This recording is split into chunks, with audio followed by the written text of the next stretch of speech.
चला तर आपल्या पहिल्या सोलो ट्रॅव्हलिंगला आपण कसं काय पूर्ण करतो हे बघूया छकुली पोटेसोबत, म्हणजे माझ्या व्हिडिओसोबत. सुप्रभात फ्रेंड्स, आज आपण जात आहोत रामेश्वरमला. 10 तासानंतर आपली सीट कन्फर्म झालेली आहे आणि बघूया आता आपण कसं काय पोचतो. आपला फोन फॉर्मॅट झाल्यामुळे आपल्याजवळ जास्त क्लिप्स नाही आहे रामेश्वरमला जायचे, पण माझ्या डिस्क्रिप्शनमध्ये पूर्ण डिटेल्स लिहिलेले की तुम्ही कसे जाणार, कुठे राहणार, काय प्राईस आहे, अफोर्डेबल बजेट, सगळं लिहिलेलं राहणार त्याच्यात. तर प्लीज तुम्ही नक्की डिस्क्रिप्शन वाचा. आणि आता आपण काही सीन्स आणि सिनेमॅटिक्स व्हिडिओज एन्जॉय करूया.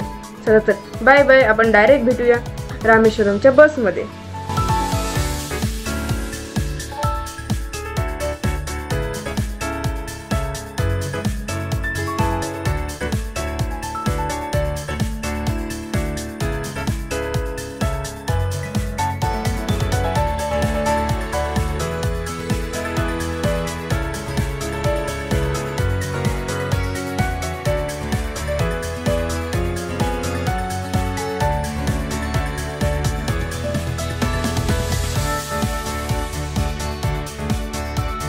सूर्योदय आणि सूर्यास्त पाहून आता आपण आहोत रामनाथपुरमच्या बसमध्ये. ही रामनाथपुरमची बस रामेश्वरमला घेऊन जाते मात्र 50 रुपयात. आता आपण डायरेक्ट भेटूया रामेश्वरममध्ये.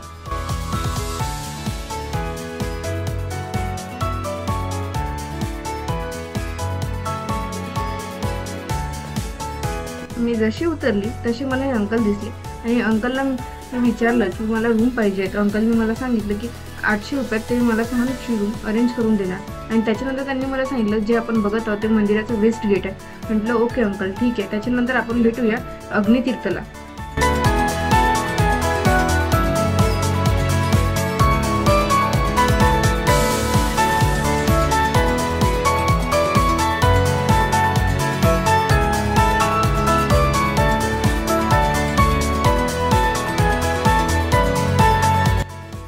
मी आहे आज अग्नितीर्थमला, जिथे मानले जाते की माता सीताजी आणि श्रीरामजीने त्यांच्या हाताने रेतीचे शिवलिंग बनवले ते आणि मग त्याचे रूपांतर दगडामध्ये झाले. आणि आज त्याच शिवलिंगची पूजा श्री रामेश्वर मंदिरात केल्या जाते. आणि इथे आणखी एक मान्यता आहे की जेव्हा आपण ह्या समुद्रात आंघोळ करतो तेव्हा आपल्या अंगाची रोगराई सगळी चालली जाते आणि आपण पापांपासून. या समुद्र किनाऱ्यावर वेगवेगळ्या प्रकारच्या पूजा पण केल्या जाते. आणि इथे जे लोक रेतीचे शिवलिंग बनवतात आणि त्याची पूजा करतात त्यांना काही ना काही फळ पण मिळते.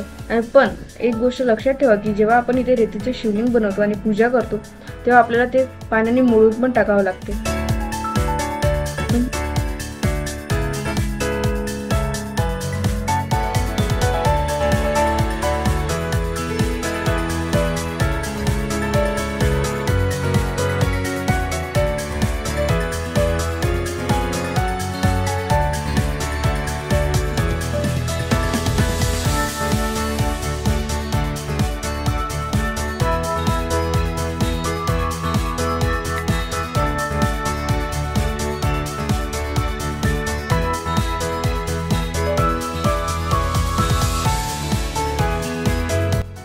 हा आहे 22 कुंडकडे जाण्याचा मार्ग.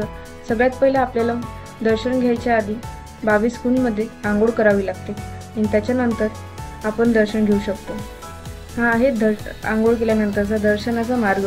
याच्यानंतर मला असं वाटलं होतं की लगेचच पोचून जाईल, पण असं काहीच झालेलं नाही. 2 ते 3 तास आपल्याला दर्शनाला आरामात लागतात.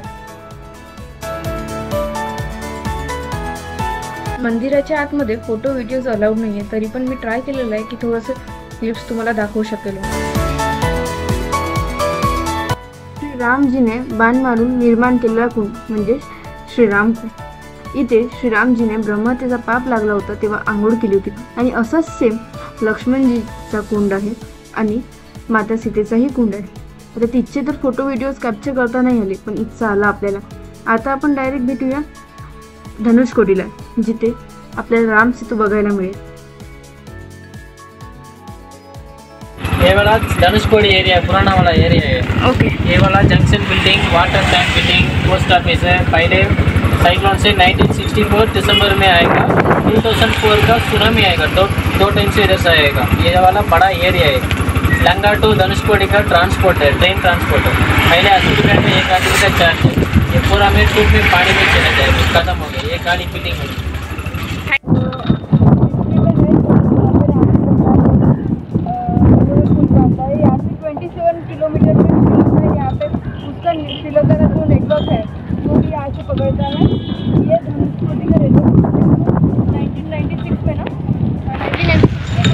1964।